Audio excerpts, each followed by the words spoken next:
पाकिस्तान में जो सबसे ज़्यादा क्राइम रिपोर्ट हो रहा है FIA साइबर क्राइम के पास, वो सोशल मीडिया का क्राइम है। इसमें जो ज़्यादा रुझान है वो फेक प्रोफाइल बनाने का है कि किसी के भी नाम से, ख़ास तौर पे गर्ल्स के नाम से प्रोफाइल बना दी जाती है और उनकी ओरिजिनल पिक्चर उसके ऊपर अपलोड कर दी जाती है, उनकी एक्चुअल इन्फॉर्मेशन उसके ऊपर अपलोड कर दी जाती है।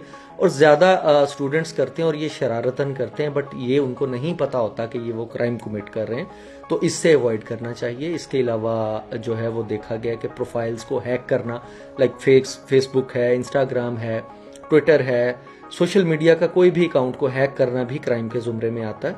और इसके अलावा ये कि जो साइबर स्टॉकिंग है, जो बुलिंग है, ये बहुत ज़्यादा रुझान है कुछ अरसा से।